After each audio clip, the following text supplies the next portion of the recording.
Hey everyone. Woo. All right. This is nerve-wracking as it is, so please get out. This worked perfectly in my room like 2 hours ago when no one was there. So, all right. Sexy defense. I love the title. This is one I came up for, especially for DerbyCon. This is a quick agenda, what we're going to go through. This is me. I'm not a CISP, doing some business with IOActive. I'm a hacker, researcher, a really sucky developer, but very secure one. All my shit works on my computer. That's it.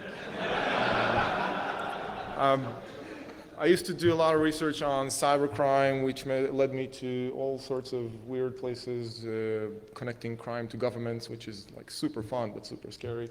I run the DEF CON group back in Tel Aviv, Israel. Woo!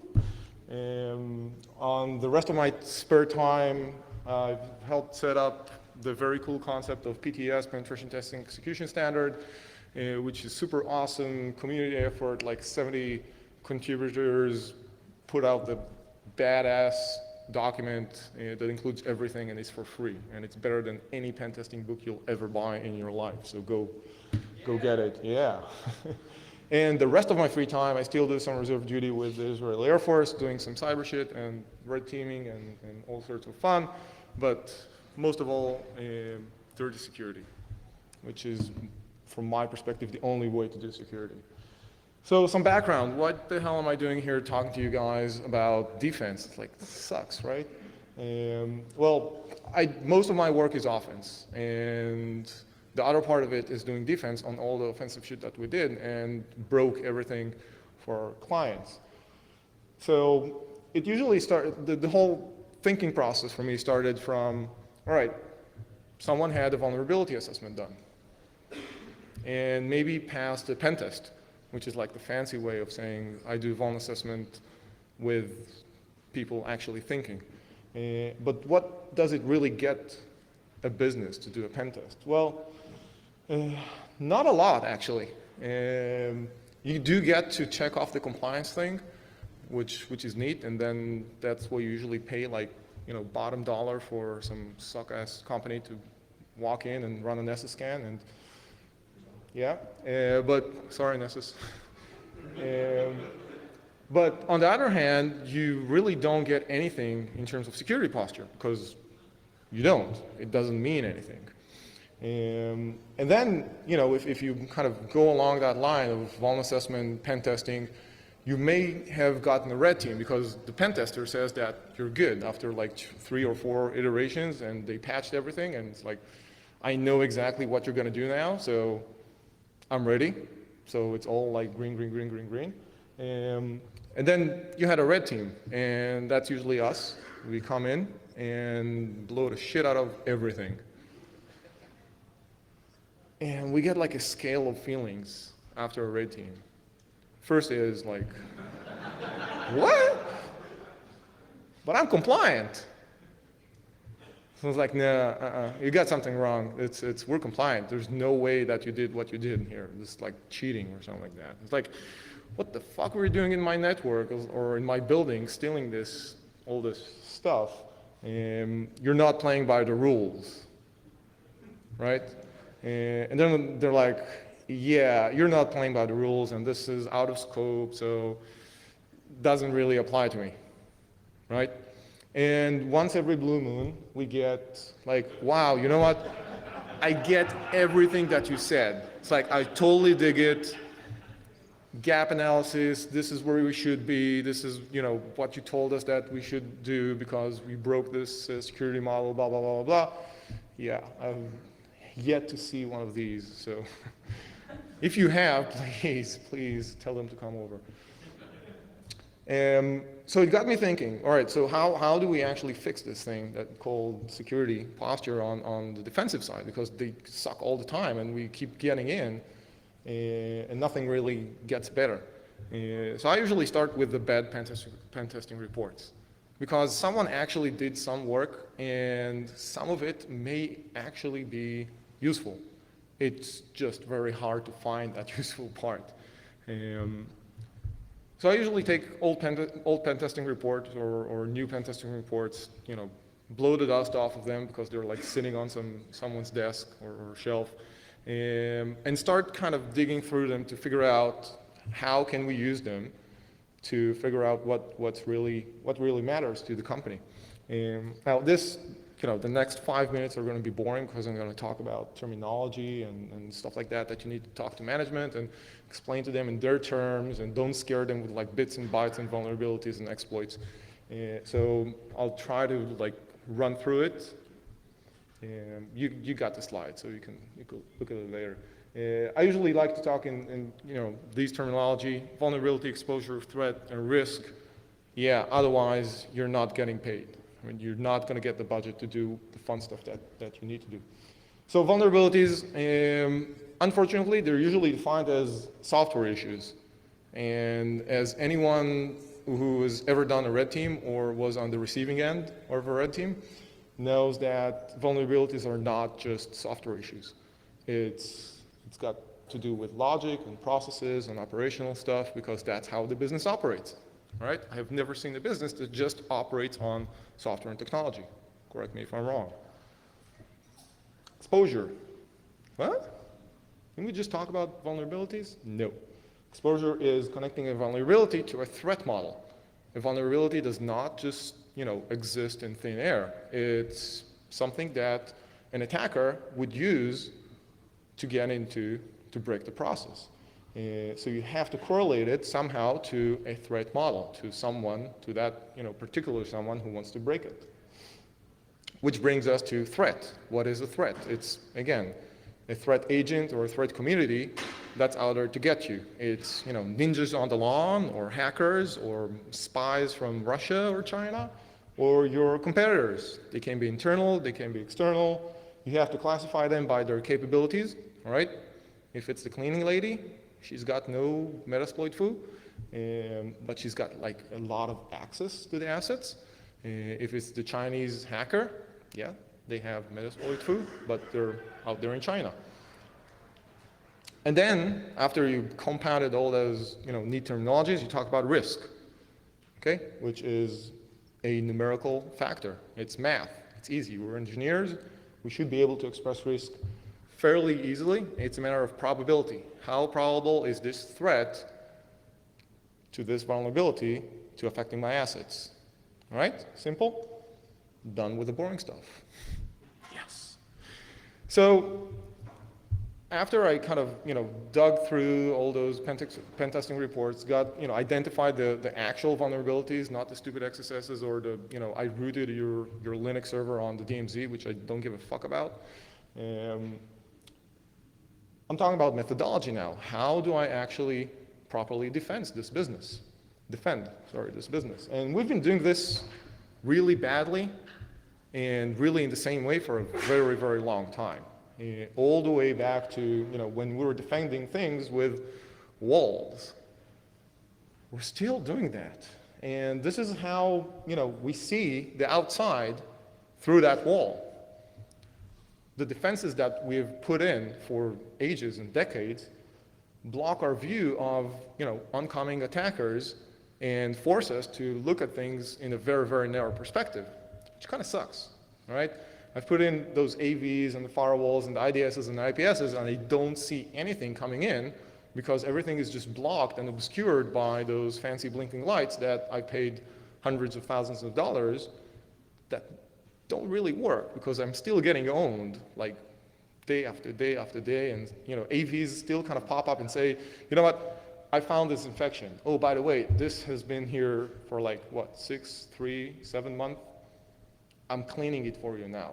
Oh, great. 7 months in my network, and now you're cleaning it. So yeah, we're getting like a really, really bad view of like the playing field. On the other hand, this is what the attacker sees. Again, for a long, long time. When I'm attacking someone, they don't even know that I've been looking at them and profiling them and gathering intelligence on them for months now, all right? So I have a very clear view of what's going on, who's coming in, who's coming out, when is the cleaning lady leaving, and when do the guards go out for a drink at night, and I have a precise view of their defenses and how everything works. And I still do for modern businesses, right? I know what firewall vendor they're using, I know what IDS they're using, I know the brand of AV, I know what software they're using. So I have all the information before I send a single packet to their network. Okay? What's the conclusion? Sorry. It's not fair, right? We'll get back to that. So again, this is what the attacker sees, and this I've diligently stole this from the penetration testing execution standard, because this is what we kind of go through in terms of the methodology. I'm running through intel gathering, vuln research, and until this point, no one sees me, right? I can do research on every piece of software that you run in your business. And again, not a single packet. You have no idea that I'm profiling you and about to own the shit out of your business. And then I run an exploit, which is very targeted because I know everything that you've been doing. Establish control, command and control channels, and get everything out post-exploit.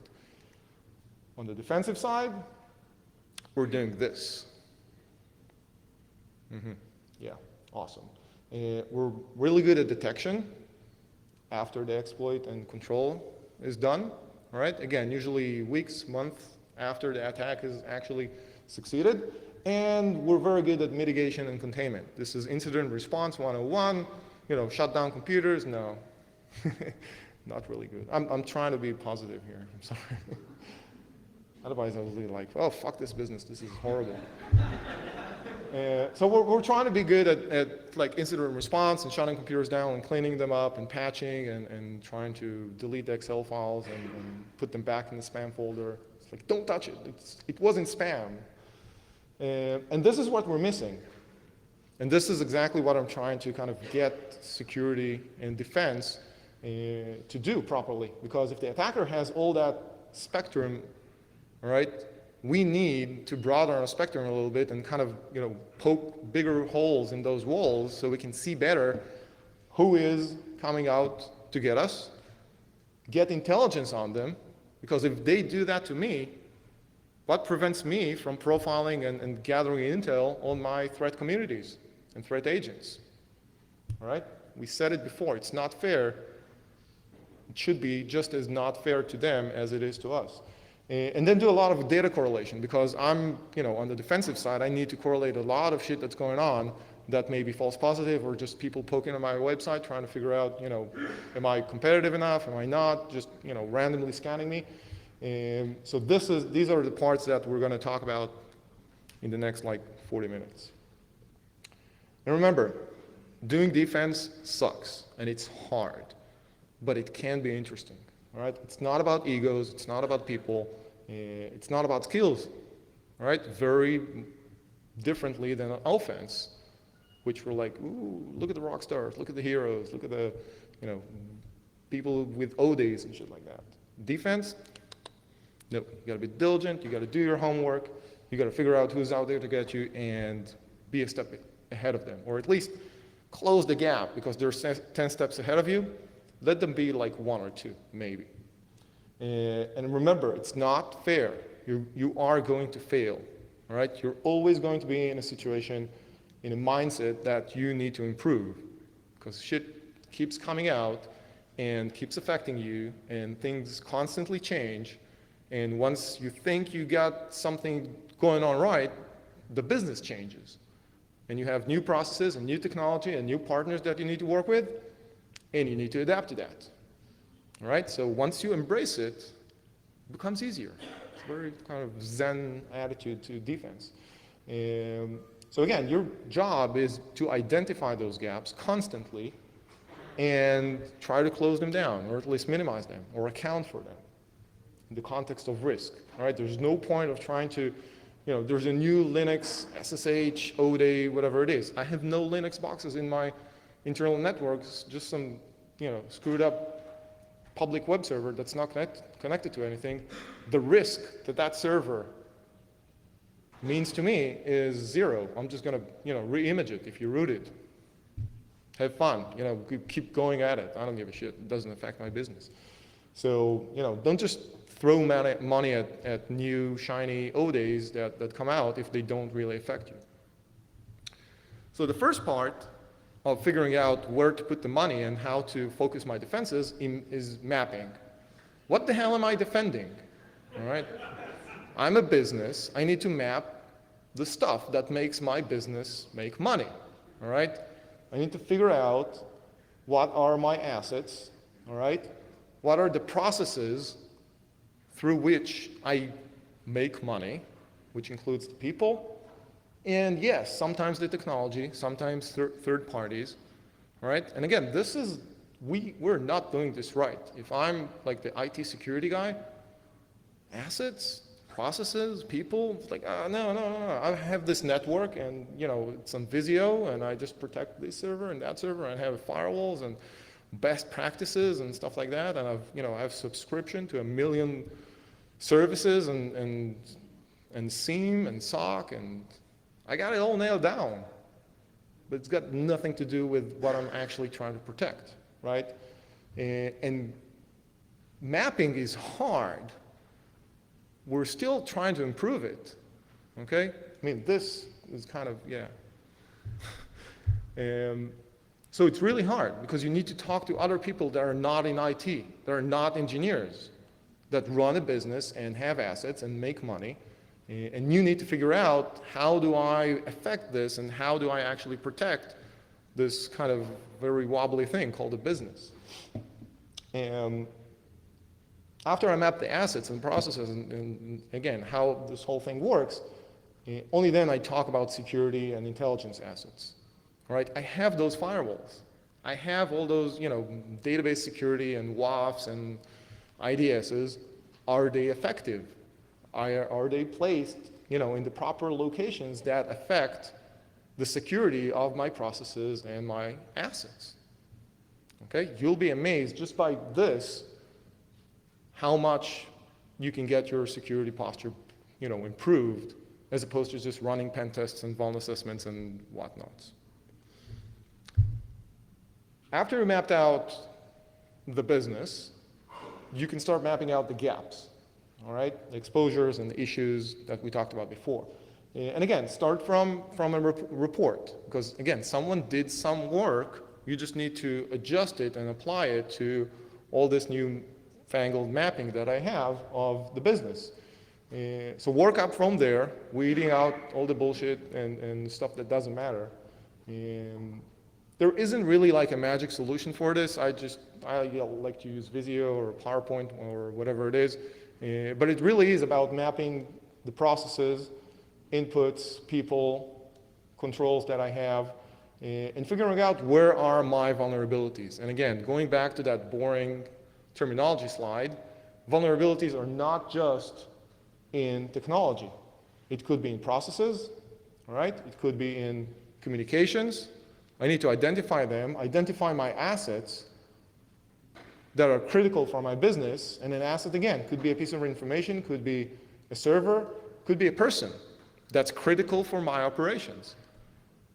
And then start figuring out, all right, how do I protect them? But before I do that, I need to account for the threats, okay? And mapping threats is fun, because you get to talk to people who care about the business and manage the risk, and they will tell you who they're up against. Because that's what they do. Running a business is basically managing risk. That's it, all right? It's making sure that I can make money and no one else can interfere with that. Simple. So once I identify my threats, it could be competitors, all right, internal employees, nation states, whatever we come up in this discussion, I can map out how bad are they, all right? What do they know about me? What their capabilities are, okay? And then I can start applying everything in the context of what I have access to. And usually I have access to logs from all those devices running in my network, spitting out information that I usually disregard or throw into a SIM that no one cares about because it was just used to check a box in the compliance report. But I really love those logs. Okay, and it doesn't cost anything. I mean, storage is cheap. All right, you just throw all the logs somewhere because you're going to need, You're gonna need them at some point. Something that doesn't really seem very important right now may be critical later on when I have some more information that might correlate back and give me a fuller picture of, oh, I'm being profiled. Oh, I'm being attacked. And things kind of connect. Again, so far I haven't seen a product that does this. So if you're working for a vendor or if there are vendors here, please fix this shit and stop fucking around with like useless AVs and firewalls because they don't work. And don't get rid of logs, please, please. Every IR person will tell you that they never have enough information because someone just threw the logs 2 weeks ago. Fact. And then start working on the intelligence part. This is the part where it becomes a little more fun because you're dealing not just with raw intelligence from your internal systems, but you need to talk or get intelligence from other sources, like marketing, like sales, all right? Like biz dev and competitors and partners who will all tell you different things about what's going on in the market, in the area, in whatever it is that may affect your business. If someone else got owned and he's working in the same business as I am, I might be the next target because someone might be targeting, power companies or software development of a very particular aspect. Talk to customers, analysts, certs. All of those entities will gladly give you information and intelligence that is super relevant to how you plan your defenses.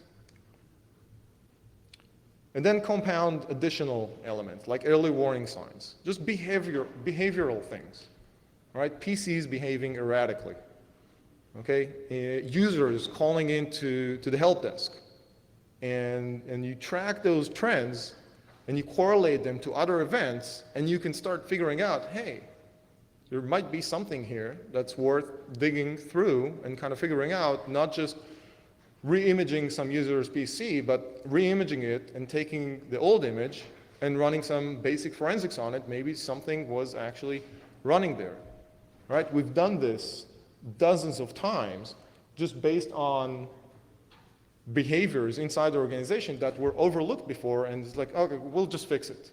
Don't, just wait a minute, give me the image. I'll figure out what's going on there.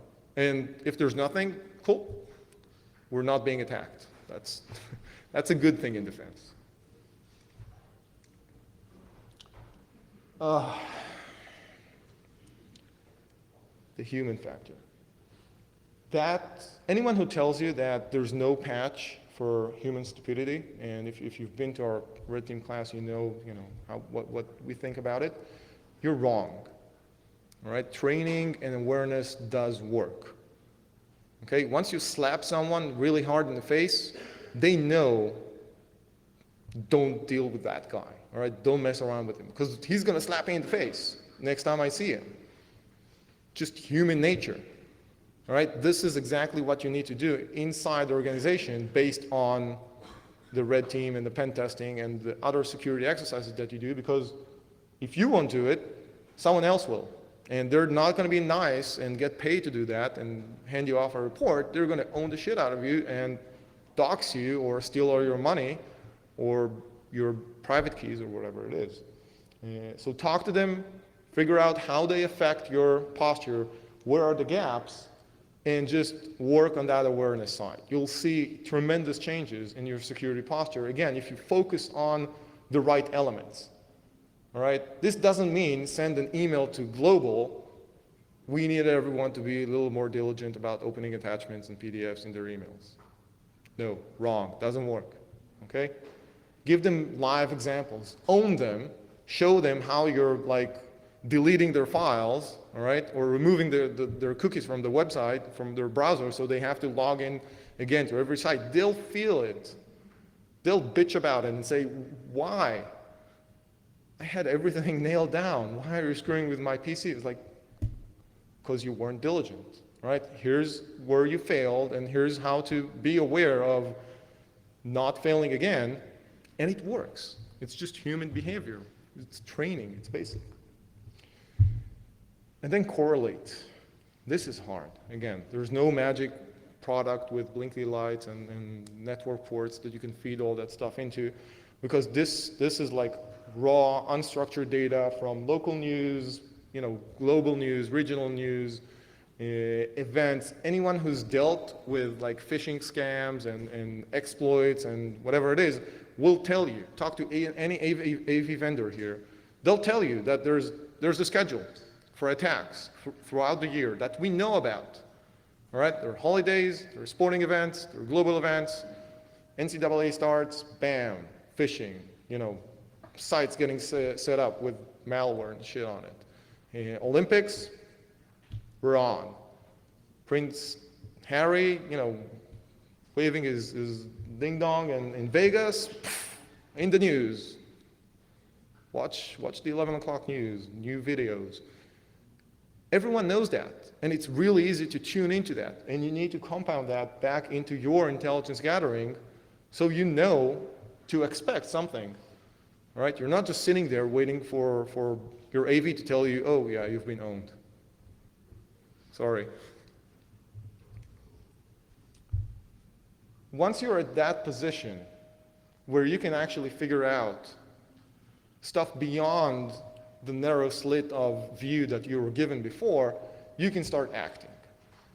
And that's where it gets really, really interesting, I would say. And we'll get to the legal stuff in a minute.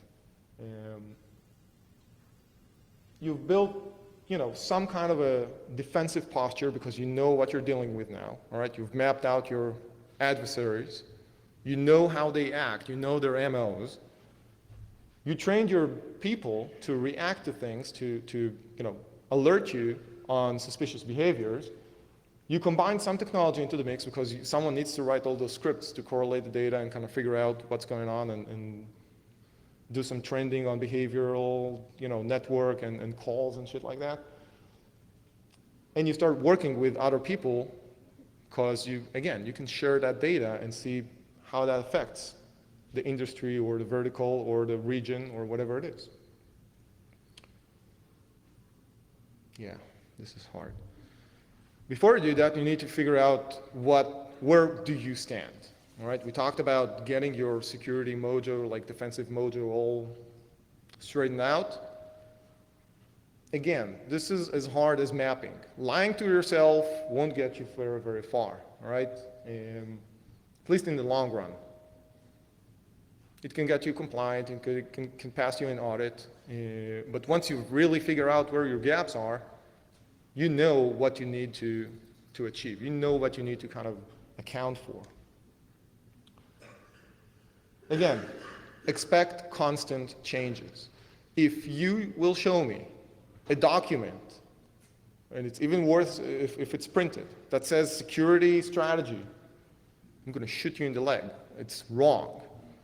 There isn't such a thing. You have a security defensive framework, all right, that gets updated all the time. Why? Because your threat keeps changing, your business keeps changing, all right? Hence, your security posture and defense strategy should change and adapt and support all those changes. Again, never, ever sign off of like a security policy. Again, unless you just want to get compliant. But I can give you that. All right? You want to be ISO, PCI, whatever you want. I have the documents. Just change the company name, change the business units. Give me half a day with your auditors without even knowing what you're doing and without even looking at your network, I'll get you compliant. Done. Easy. And then educate people about it. All right? There's, I've seen hundreds of security policies lying in drawers that never saw the light of day because they're security, all right? They're secret, and no one knows about them. They have to be applied back to the business. They have to be applied back to the processes and people that we talked about before. Otherwise, again, they'll never work, right? They're just some compliance checking document.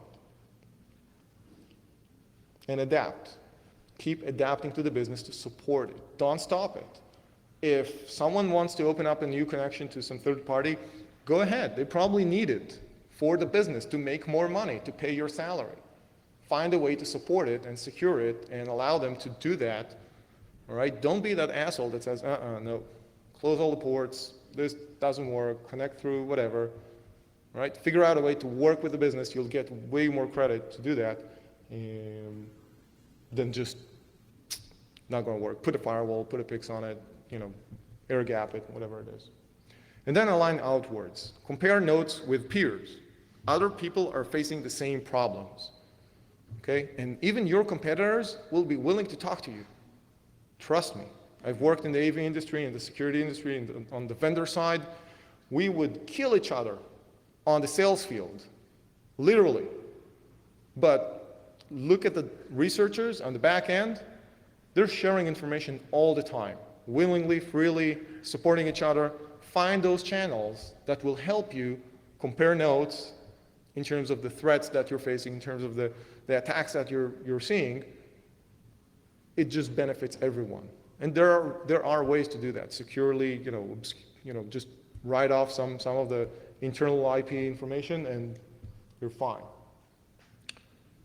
Come to conferences. Keep track of what's going on the offensive side, right? If someone's developing or looking or researching even a new area, make sure that you figure out how it applies to you. Do I need to do anything?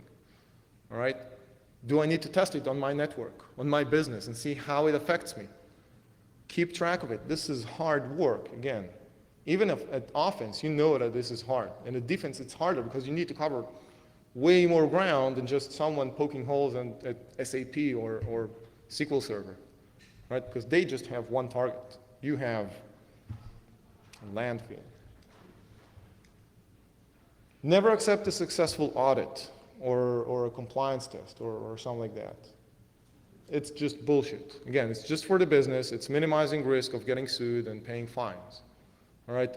And if it comes up all, flashy green lights, doesn't apply. Someone is doing a bad job, get someone else to do it, and get them to show you the gaps, because there will always be gaps. We talked about this before.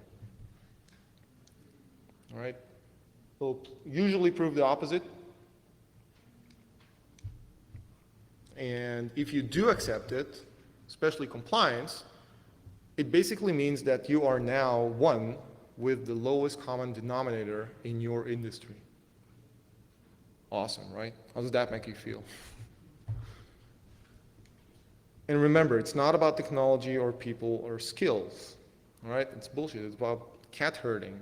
It's about kind of making sure that they all work together and don't interfere and the business keeps running. Now, we talked about getting information on your competitors, threat communities. And it's kind of, yeah, you've been waving your hands here and bullshitting about it, but that actually works. And it works because you own a big chunk of the playing field. All right? You've just ignored it until now. How about using it to your advantage to figure out what the other guys are doing? Set traps. Again, this is Counter Intel 101. You can read all about it. Set traps in terms of intelligence and technology. All right? Intelligence could be just data, lying around, publish, fake stuff and see who acts upon it. All right?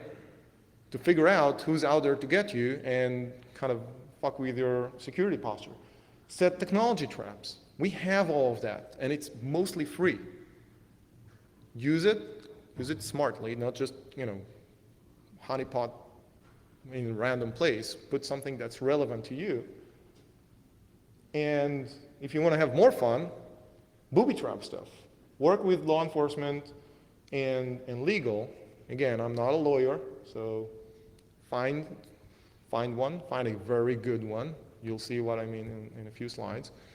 And figure out ways to gather intelligence on your threat communities.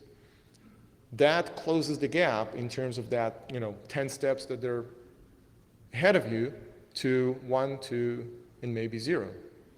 Because you'll be able to know exactly when you're going to get attacked, or approximately, which is good enough as a defender. If I need to kind of brace up and reinforce my defenses, for a particular attack because I know exactly what's going to happen. So a few examples. And this, again, this is real life. I've kind of redacted the parts that may expose clients or organizations. In this specific example, we've identified our threat community, our threat agents. We've located their hangouts, like where they usually log into forums to keep track of things and exchange information and figure out plans or tools or whatever it is. We assimilated into those forums so we can be a little more proactive and active in those forums and get to a point where we can manipulate stuff, for a lack of better technical term. Manipulate in terms of backdooring it and making sure that it leaves like a specific signature that we can use later on in our defensive posture to say, I know where that came from. I put it there, all right? And they're using it against me now, so I have the advantage. Again, update the custom signatures in our detection system and just kick back and wait for it. So this is the hangout. In this particular example, it's an organization that was browsing this forum. And in that forum, someone published a rat. Okay? And we knew that our threat agents or threat communities were using all sorts of tools that were published in this forum, so it was very likely that someone's going to use that rat against us or our clients. And it's a typical rat. It works on Firefox and IE and whatever it is. Tracks processes, works 100% with Win 7, Vista, XP3, blah blah blah. It's got nice GUI. You can see computers connecting and full control. And it's all fun and games. Again, you've seen this 100 times if you're looking into tools that attackers are using. This is one of them. It's a little different, but again. So remember when I said that we keep track of that forum and we assimilate it into it. In this particular case, we were able to, any lawyers or law enforcement in the crowd? Good, all right. Keep it between us. We managed to modify this post, okay, that this person posted here, so that we could download the rat, right? There's a link afterwards for some file sharing stuff. So we downloaded it, modified it, and posted it back to the same file sharing site and just updated the link on the post so that everyone who now downloads this thing is downloading our rat. And the modification basically said, you know what, you like rats, I'm going to put a rat in your rat. So we used the same tool to track them that they were, you'll see it work in a second. So this was cool, and I have like a short video of how we actually do that. And again, it's all about playing in the same playing field as your adversary. You don't want to put like Dooku on it, all right? You want to play at the same level because you don't want to raise too much suspicion when when the thing gets caught, all right? So we want to make it look like someone else from the forum was fucking with them. It's like, hey, I owned every installation of the rat that you ran. Another, nice case. Everyone remembers Dark Comet? Yeah, Dark Comet. Cool tool, very useful. It became too useful when 10 minutes. All right. When the Syrian government started using it against dissidents in their own country. And the guy who wrote Dark Comet was like, oh, fuck, this is bad. I was like, this is not what I intended to. All right, stealing money is fine, but killing people, I don't feel like it. So we stopped development, shut down the site, no more downloads, and everyone was freaking out. I was like, where's Dark Comet? And I was like, people are going to miss this shit. What if we get the latest version of Dark Comet that was available, find somewhere to post it, insert a rat into it, release it, and then see what happens. And again, same forum, people were kind of asking, oh, what's up with our comment? It's gone, it was so cool, blah, blah, blah, blah. And we're like, oh, you know what? There we go, fresh copy. It's the latest version, you can download it. It's all cool, legit. Everyone stop freaking out, you can still use it. So here's a quick example of what we did to Dark Comet. This is, again, Dark Comet, the latest version. It works, it's running, it's legit. It's a little slow because it's on my VM and it's like 64-bit, so it's like, what's going on? MacBook Air can't handle it. Yeah, thank you, Darkoder, for bringing us this wonderful piece of software. Let me speed through this. Where's my mouse? So we use Celeste Binder, which comes packed with Dark Comet, and it's basically a tool to bind several files together and make them run one by one, and they're packed into one single executable. So we added the Dark Comet binary as the first file, as the second file, and the first one is just a meterpreter shell that's compiled for Windows. We plop the Dark Comet icon on it, bind it, and we have a new executable now that basically runs meterpreter, and then Dark Comet. Simple, right? What's going to happen on the receiving end, on someone who's running it? Nothing. You don't see anything because meterpreter is kind of slick behind the scenes. So we get the new binary, and we called it Dark Comet underscore or something like that. When we run it, this is now the attacker or someone who downloaded this whole package. We have obviously meterpreter shell in the background. We run it, and we get Dark Comet. Again, same behavior, nothing happens, like it's all cool. Darkoder is still kind of running the things behind. But behind the scenes, we got the meterpreter shell. And yeah. Now this is cool because now I have access to someone's PC, and that someone is my threat community. Because I released this in a very particular forum that I know that my threat communities or agents are hanging out with and are looking for this particular piece of software. So how about that for intelligence, huh? Win. We had some more examples of forums and again, Hangouts and counter intel in a more proactive manner. Keyloggers that we backdoored. This is fun. This is a crypter, all right, or a fudder, which basically the whole purpose of this is you take an executable, usually a rat or a Trojan, you plop it into this tool, and it encrypts it in a manner that would bypass AV detection, right? It's like 100% FUD output. Download here, same deal, all right? Take it, modify it. We actually had to fix it because it wasn't fudding good enough. It still had like 2 AVs detecting it. Stupid coders. So again, I can't show you the actual, what we did to the tool, so this is like a lame-ass example. But we basically took the binary, decompiled it, figured out what the dude was doing wrong in terms of the crypting, fixed that, and then modified it to a point where we injected our own signature in every binary that it outputted, right? And using that very simple signature, we could set up Snort, which you'll see later on, to detect that signature in every network traffic, all right? Again, very simple. I know what I'm supposed to look for.